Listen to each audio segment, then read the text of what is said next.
All right, we are live here at Meetings with Masters, where we have conversations with masters of personal growth and contribution to humanity. And we have one of the most extraordinary men tonight who is truly a master at life.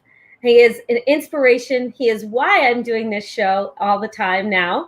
And I'm very grateful, honored beyond words to have you here, Mr. Sean Callagy.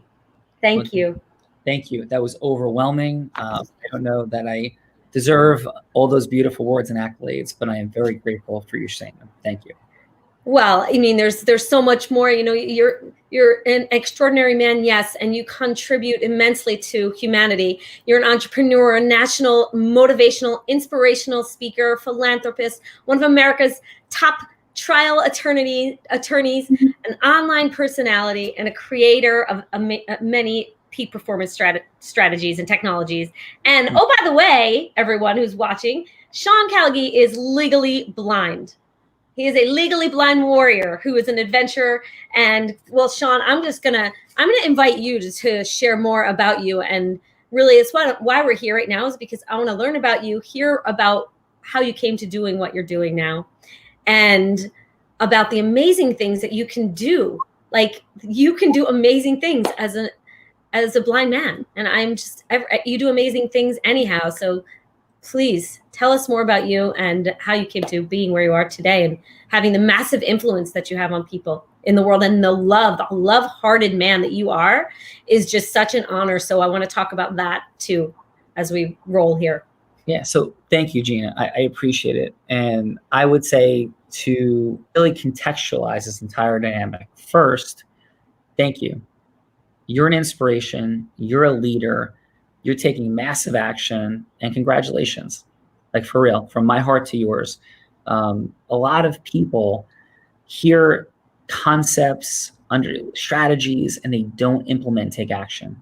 And you're taking massive action, and you are an example of possibility. You are a leader, and thank you.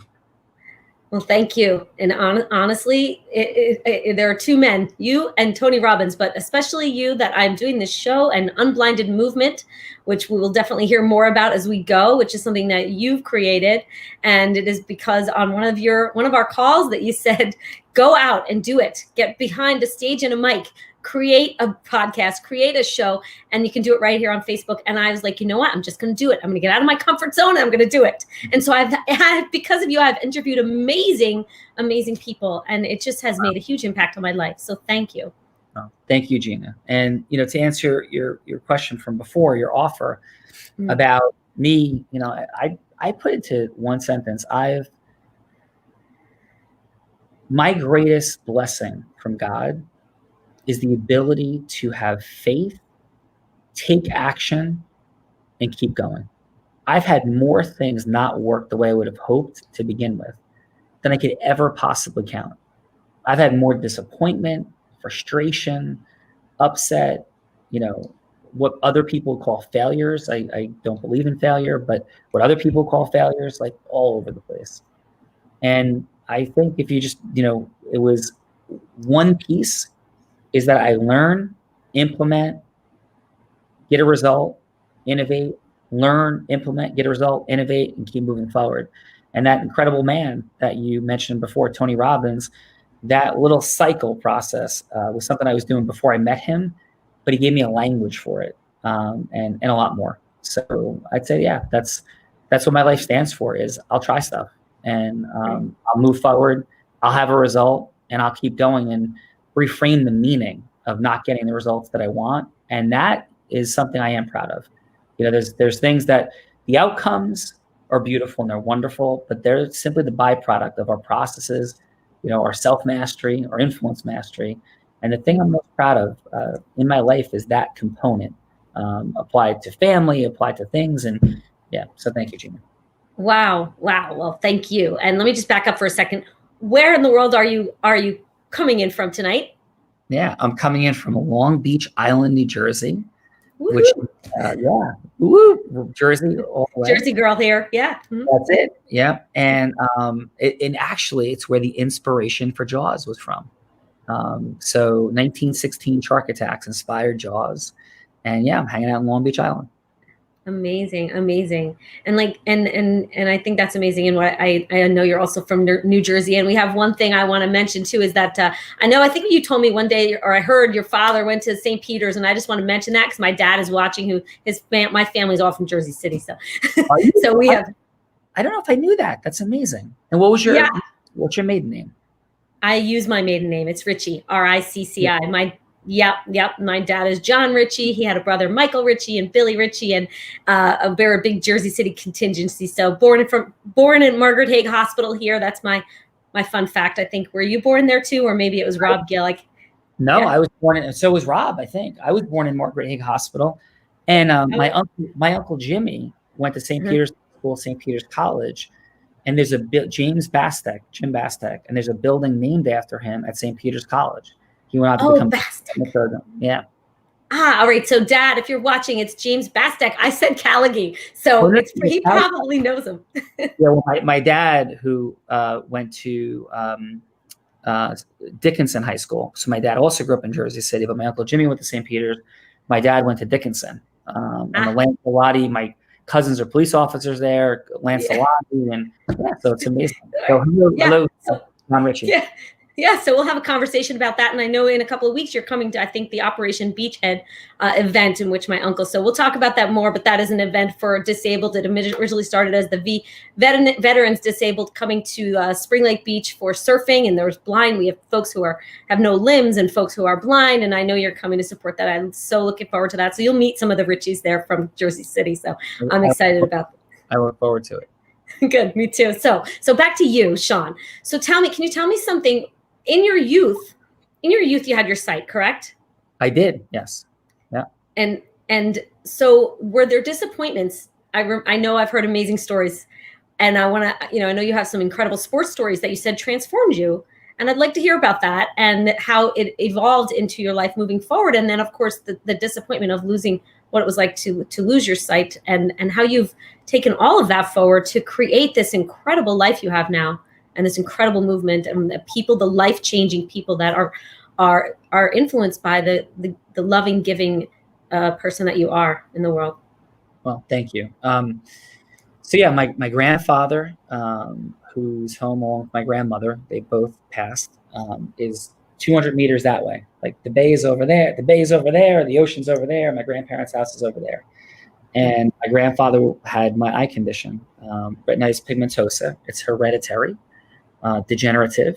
And so when I was 5 years old, my mom heard that I had retinitis pigmentosa.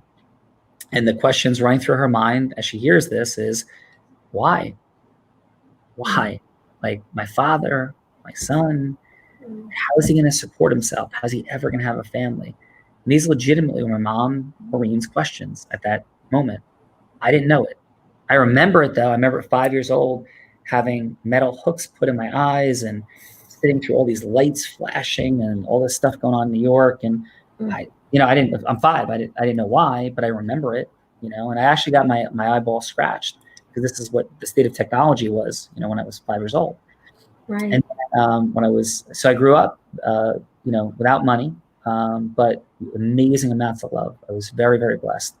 And my childhood was very rooted in sports. I loved sports, baseball, football, basketball, running. I was fast, and I just had so much fun. And I dreamed of being a professional athlete.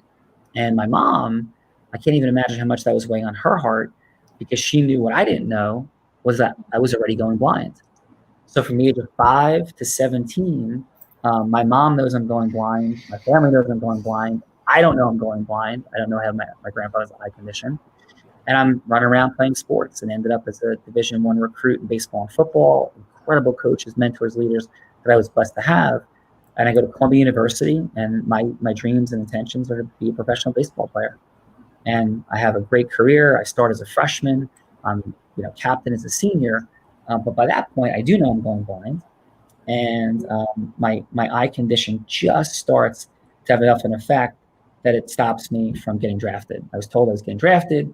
I was on my way. Beautiful things were going to happen.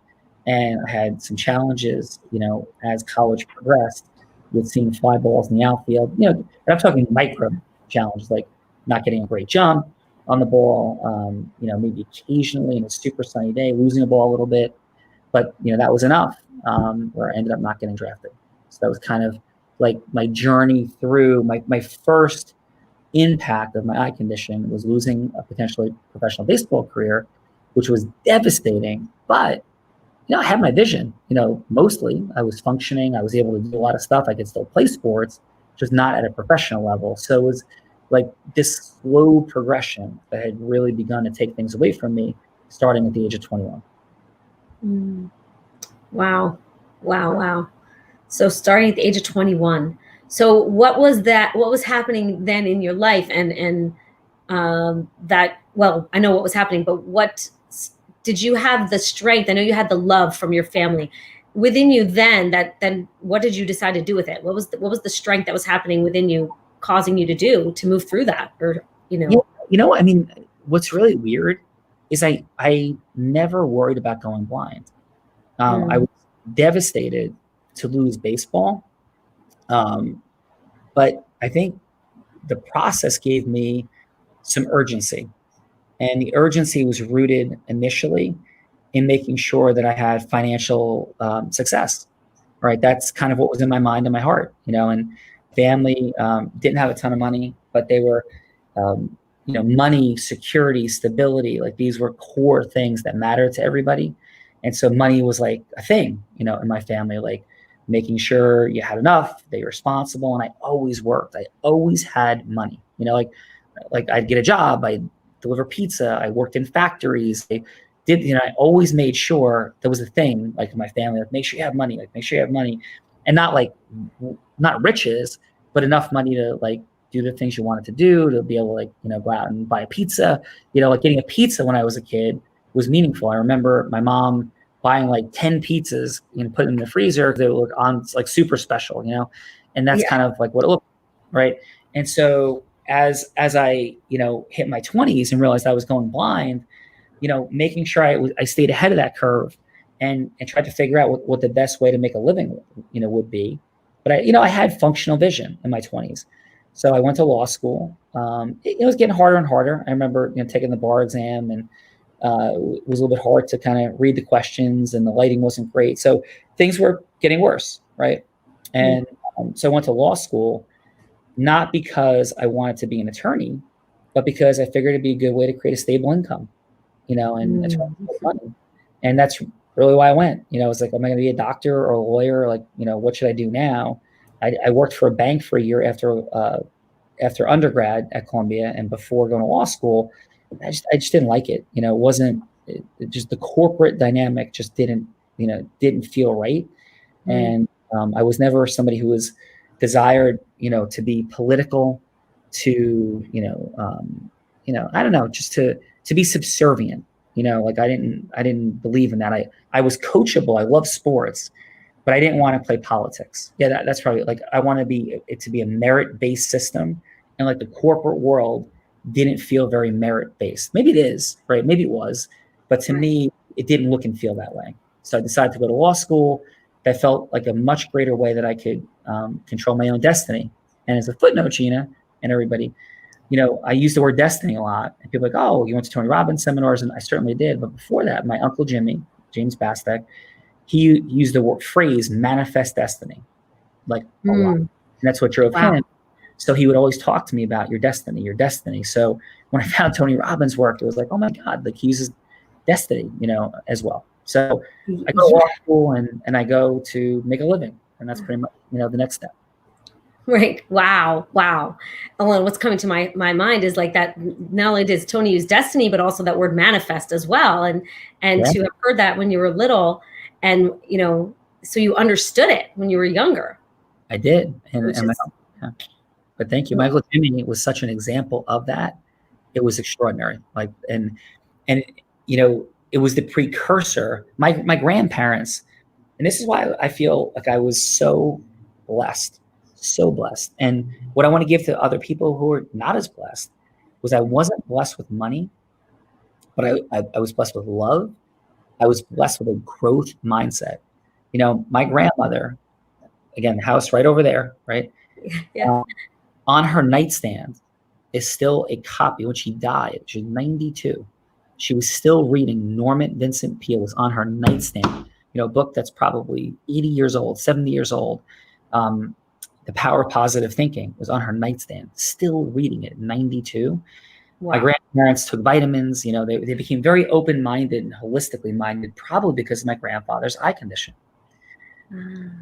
So I get very emotional because, all the things that blindness took away, it gave so much more. Because maybe my mindset isn't what it is if my grandparents aren't trying to figure out a way to function in the world and to have hope when my grandfather's blind, and that, transitioned into and transferred into my life and my aunt's, my uncle's life, and how we thought about things and how we were open to different things. They took vitamins, Sheena, in 1975. Like, who took vitamins? They took vitamins in the 1960s. People talk about, like, they were holistically oriented back then because they had no choice, with my grandfather. Trying to find something that was going to help him outside of what he was being told, probably, right? And yes, and that was the root for me. That everywhere I went, I always looked for, like, is there something else? There's the more here. Is there another way? And I thought that through athletics, through law school, through, and every time people try to tell me, like, this is just the way it is, I was like, I don't think so. And that was an incredible gift that blindness and my grandparents gave to me. Wow. That is truly incredible. And I mean, and what you did then in your 20s is absolutely extraordinary of how you built, what was it, a 20-person law firm in your 20s or 40%? Please tell us, because it's amazing to me that you were able to transfer all that at such a young age. Yeah. So thank you. But, and you're so kind, in your words about me. If I could really just say it, it's a formula, And so what I would receive and appreciate a lot of compliments for and feel proud about is just my open mindset to try things like that. That's it. And that led to figuring out a formula. And then once I had a formula, it wasn't easy, but it was predictable that there'd be hard moments, challenging moments, but it's still a formula. So yeah, coming out of law school, I thought I had my dream job, and I was, 26 years old, and I was recruited by, major law firms, and it all seemed great, but that was just because of a formula. I figured out how to do law school. Like, I didn't call it the formula yet, but I figured out why kids that were third years were getting the grades they were getting and the interviews they were getting. So I just modeled what they did. I studied like they studied, right? I took the tests like they took the tests. I did the process of interviewing and marketing myself to law firms the way they did. And it just worked, right? Yeah. I come out and I'm thrilled. And I think I've won the game of life, not just law school. I'm like, I'm set. It's great. I'm a big law firm. It's wonderful. I'm going to make a lot of money. And, and I was making $62,000 in 1996, which was one of the highest paying law firms in New Jersey. Wow. But with $100,000 of student loans and, a car payment and my apartment, I had like no money. And I'm like, wait, I thought you had a lot of money for a lawyer, right? I'm living in a tiny apartment. I'm working 15 hours a day and I can't pay off my loans. Like, I don't, this is not what I thought I signed up for. But then it got even worse because I realized that, wait, not only that, but like, you basically don't get raises like the first 8 years. So I'm like, I have like 8 years of living in a small apartment and like barely being able to pay off my loans. I'm like, okay, maybe it's worth it. But then what happens after that? Oh, what happens after that is if you're really blessed and fortunate and earn it, then you become a partner. I'm like, okay, but then what happens next?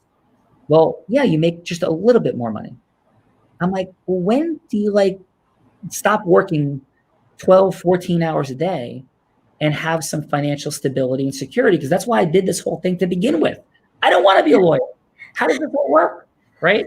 And the answer is, you know what? It kind of doesn't. Unless you're like those guys over there.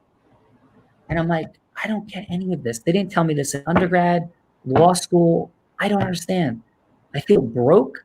I feel like I'm living in, really high degree of financial stress. And like, I got to ask my boss. I went to law school, Columbia undergrad. I got to ask my boss, Gina, and everybody, hey, is it a pizza night? Is it a pizza night? You know what that meant?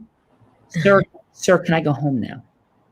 At like 7 o'clock, when I got in the office at 5 o'clock in the morning. Wow. Or 5:30 in the morning. I'm like, this is not the life I want for the next like 10 years. What am I doing? Right. And so then I learned, though, that the people that were there that had what they wanted and had freedom, those were the people who could generate business. They could market and they could sell. But you know what, Gina? I had a problem. I thought marketing and selling was disgusting, awful, and horrible. Nobody at the firm was teaching me how to market and sell. I felt kind of like an indentured servant, kind of. Not saying they did that. That's the story I made up. Kind of felt like that to me. Like, okay, I'm here to do whatever they want forever. And the way to my dreams and freedom, somebody else is telling me, whispering in my ear at the firm and pointing out the guys that did it, is through marketing and selling. I'm like, okay, so they're not mentoring me to market and sell. I don't know how to market and sell. I think it's gross and horrible. And my other choice is just to like do this for the rest of my life and be stressed out of my mind and work like 12 hours a day for like the next 20 years. And then maybe like I could buy, you know, like a second home or maybe a first. I don't even know. Like I don't see the map. So yeah, I was going to quit. And that's where I was at the ripe old age of 27, just turned 27. And I was about 4 months out of law school when I figured this all out. Wow. Wow. And I mean, you just told us the why, why you then took that forward, and then you started to do what at 27. And was that at the point in your life that you knew you wanted this house that you're in right now, right? You knew that you had this dream to buy your own, this house in LBI and to live a life. Like, what was your dream then that you knew? Like, what was that like for you then? That when you when took that next step, when at that moment, my dream was to somehow make money, retire, and open up a scuba shop in Grand Cayman. That's like 27 on my birthday. He said, "What do you want to do? Make money, retire, open up a scuba shop in Grand Cayman by 30." I'm like, this does not compute, right? So I'm like, yeah, that I have a big problem in my strategy to get to that dream. So somebody tells me, right? I was gonna give up on that dream. I was gonna become a high school baseball and football coach and become a teacher. And my wonderful chiropractor, Chuck Berg, said, before you do any of this, read Awaken the Giant Within by Tony Robbins. And I did. And I felt like it spoke to my heart and my soul. I felt like it wasn't new. The language was new. That somebody taught you how to do this was new. But I felt like it was just putting together all the things that my high school coaches, my parents, my grandparents, like all sort of were trying to tell me without the science that Tony Robbins was providing to me, and it was like, I get it. Like, oh, that's why we ran out to music and high school wrestling.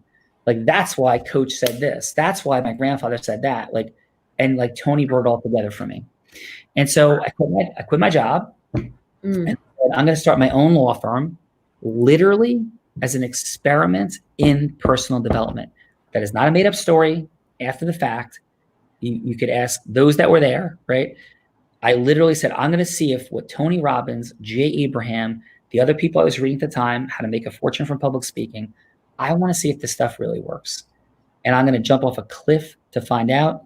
Quit my job. They said I was completely crazy. Started my own law firm on my credit card, $100,000 in debt, as an experiment to see if personal development actually worked. And it did. And yes, 2 years later, I had a 40-person law firm. Before or since, I've never heard of anybody having that outcome achieved. And it's not about me. It's about the formula worked. Not only personal development worked, I started trying to figure out, when personal development doesn't work for people, why doesn't it work? And trying to fill in all those blanks. And I couldn't believe it. And 2 years later, I bought this beach house that I'm sitting in. I bought my primary residence. In fact, this beach house cost like 3 times more, 2.5 times more than my primary residence, which I couldn't even believe I bought a primary residence, and then I bought a new primary residence that cost as much as the beach house. I couldn't believe it was my life.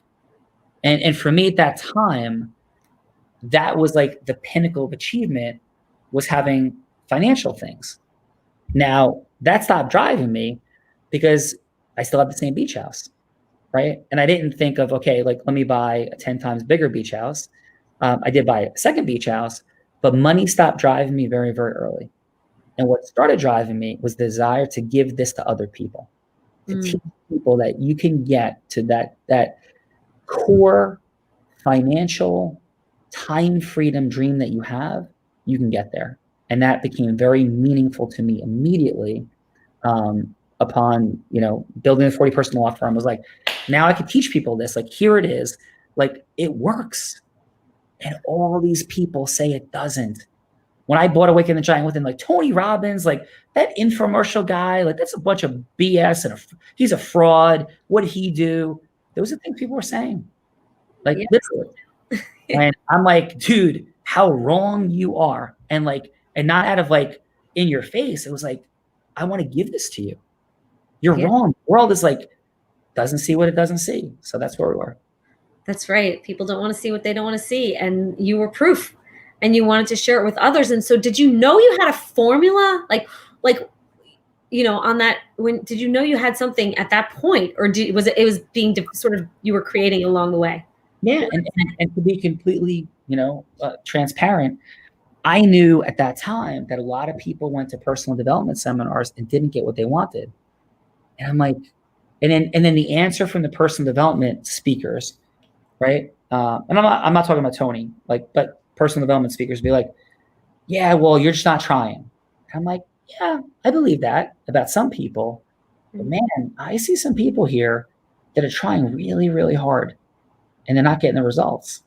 I'm like, so like, what's missing? And I'm thinking like, well, this is all kind of complicated to implement, and I'm implementing it, but I took a piece from here and a piece from there and a piece from here, piece from there. And I'm like, I'm creating a formula. And I think people need a formula. And that's what I want my work in the world to be, is I want to be the guy that takes all of the amazing power of personal development, maybe the same way at one point it was in like an iPhone, in like a rotary phone. Then there was like, a kind of press button phone. And then there was a fax machine. Then there was like a flip phone. Then there was like a BlackBerry, and then an iPhone. Like, I want to be the advance in the technology of how personal development works most efficiently. And when I went to coaching school, Gina, we were told to read all these different books and things and stuff. I'm like, dude, I want to just like create a formula and like give people a formula. And that was the birth of the formula. It's like, what do people need? What is the formula? The science of success, but we need more than, work hard, try hard, be motivated, like, right? And that was kind of like foundationally what some of it felt like. And so my mission became to have something that people could think of in like a container for all personal development, and keep innovating and expanding it every day for the rest of my life. And that's what I'm doing. And you've now birthed the Unblinded Movement, which I'm so fortunate to be a part of, and the Unblinded Mastery program, which I feel I'm just grateful, because that formula you developed over all that time is now giving people more time. No, sorry, Sean. Sorry. Yeah, they're giving more time, more money. Yeah, and more magic. And right? more magic. More money in less time, which also gives them more time to themselves, which is where my head was in that moment, in their life, to have more magic in their life. And, which I know it's been transforming lives all over the world and making a huge impact for humanity. And I know that comes from such a loving place. And like, one thing that stuck with me at your event in January, where I first heard about the Unblinded formula, was how much love came from your heart. And like, why is love so important in the field of influence mastery, in the world of influence mastery, in the world of, just human development and business. Do you know what I'm saying? I do. My grandfather passed away, and nobody's ever asked me that question, and I never thought about it. So thank you. Mm. And in 1999, my grandfather passed away 2 weeks after my son was born. And my grandfather, who was blind, right, I mentioned, he was an incredible influence in my life. And I was privileged to deliver his eulogy. And when I delivered his eulogy, I said that if everybody in the world, at the end of it was, if everybody in the world could know what it feels like after a 2-hour drive down the Parkway to pull up at 7 Webster Avenue in Long Beach Island, New Jersey, and to have Pop waiting, lined, to open the door and to receive that hug, then the world would be a much different place. And so, yeah, the core of my mission is that people can feel that. And now with that said, my grandfather could throw some lightning bolts too, and protect and love and disrupt and confront. And I can do that too. But the core of all of it is that people feel love, that people feel safe, that people feel inspired and challenged. And that was the root of all of it, was that feeling that my grandfather and my family gave to me. We weren't rich in money, but my God, we were rich in love. Not perfect, some craziness and nuttiness and all those things, but there was love. And that's where it comes from. And thank you for asking. You're welcome. And we only have a few more minutes, but that was something I really wanted to get to because you exuded love in all that you said. And like for me to sit there, and I'm new to business and I'm new to the business world, and selling is not something that comes easy. So when I sat here and listened to you talk about influence mastery and influencing others with love and how to be in that space, and that's all I want is whatever I'm doing in my life, that it comes from a place of love. And I just honor and acknowledge that about you, Sean, because it really mattered to me. And it matters. It matters in the world that we all come together in a place of love again and start coming back together in love and growing our children from a space of love. And that's part of the reason.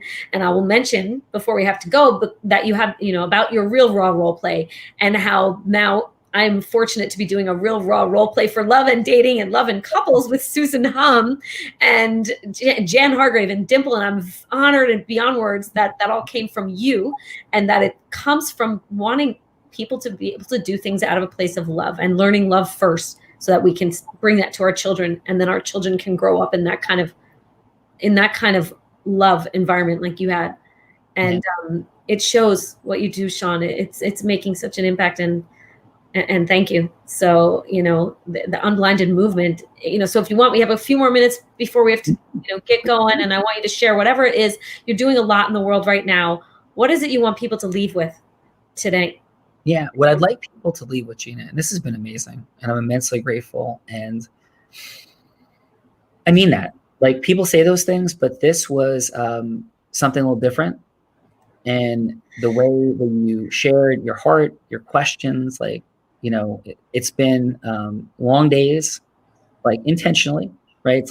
It's like deciding to join the Navy SEALs, like, what you're doing, right? It's intentional. And that's kind of where, my days are at and what we're doing right now. And this was a chance to like reflect a little bit and ground me. And I wasn't expecting that. I wasn't expecting anything, but it's what happened. So thank you. What I want people to know is this, right? We live in a beautiful country, in a beautiful world.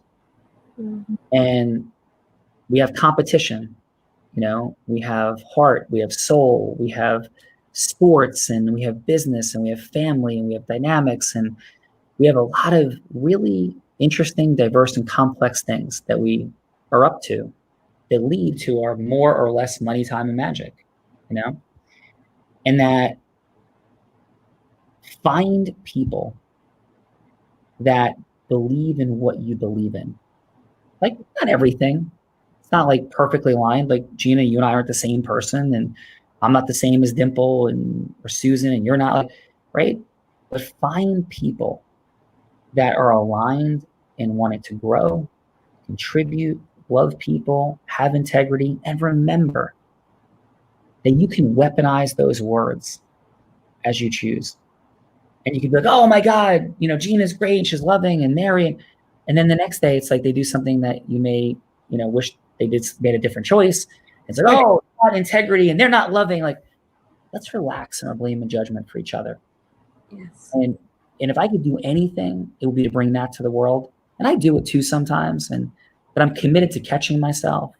I'm committed to love and forgiveness and understanding and kicking some serious ass at life in love and passion, right? Not being perfect. We're not perfect. And the platform of The Real Raw, thank you. I'm honored with what you're doing, Gina, and what you fine ladies are up to. That platform is literally the laboratory of learning the formula and accelerating but like not just for practice, while you build your business, while you meet incredible people. And so what I'm up to, The Real Raw is the latest hack in how to deliver that acceleration, the latest disruption, and how to make more and more efficient the actualizing of the intention of personal development. So first it was a formula, and now a subpart of implementing the formula is The Real Raw, and we will not stop. And I'm so thankful for you seeing my work and validating it. I cannot tell you how grateful I am, and for so many other fine folks out there. And I can promise you this, Gina, you've inspired me, and I am just getting started. And Unblinded, we are just getting started with amazing ecosystem partners like yourself and everybody else out there. So thank you. Oh, well, thank you. And by the way, you're running a law firm that is nationwide and correct, has offices all over the country as well as you're doing all these other amazing things. So, I mean, beyond. And I'm really thankful too about that, is we're just getting started in fundamentally changing the way people feel about lawyers all over the country. And I'm going to tell you this, there are going to be people that try to stop this, disrupt it. We're going to make people uncomfortable. I believe there's a lot of disruption that needs to occur. I believe that the legal system is archaic in what it prioritizes in attorneys. I think these are good people, right? But they're stuck in, like, lawyers lie all the time, and they don't give lawyers a hard time about lying, but they give lawyers a hard time about advertising, right? They don't give, like everybody advertises in markets. Like, advertising and marketing was going on in the legal profession in the 1920s, except it happened with white men at a golf club. And the rules to prevent advertising for lawyers and other professionals were rooted in white men controlling the privilege of their birth order and their birthright, and not anything else legitimate, right? And so we hold on in a lot of ways to these, like, sit down, shut up. I went to Catholic grammar school. Sit down, shut up. Like, if we sit down, shut up, we don't have incredible things happen. Martin Luther King, right, did not sit down and shut up, right? George Washington did not sit down and shut up, right? Oprah did not sit down and shut up. And so we have these, like, interesting contrasts and contradictions. And so I'm here to seek truth and disruption in how beautiful, incredible people like yourself, Gina, and many others, right, get our messages out there and heard in the world, and make business and law and medicine seek higher and higher levels of actual truth and making the world a greater place. And let's see where we can get to. Yes, thank you, Sean. And that is all, truth and love to me go together. So, yeah. That's just amazing. And I am deeply honored that you were here tonight. And I want to end with saying that I want to invite anyone watching that might be seeing this to come to your Real Raw. Your Real Raw Open. Do you want to do a quick little minute and tell people, because you can invite them in, because it really makes an impact on someone's ability to connect with others that can exponentially grow your business, your life, and its proximity to amazing people. Do you want to say anything real quick about that? And then we will wrap it. It's 6:45 right now. Yeah, no, thank you. So if you're out there and you want to have an impact, realize this: Unblinded is not me, Sean Callagy. Unblinded is a movement to take the world of personal development and the formula of formulas, to the world. And we do it through partners. And exactly what Gina and Dimple and Susan, exactly what they're and Jan are up to is what we're doing. We're partnering with people who are doing great things that want to reach people. So there's going to be, my dream is there's the day when people are like, Sean, who? And like, I'm sitting in the last row of an upper deck of a stadium while there's like personal development events and Unblinded Real Raws and all this stuff going on all over the place.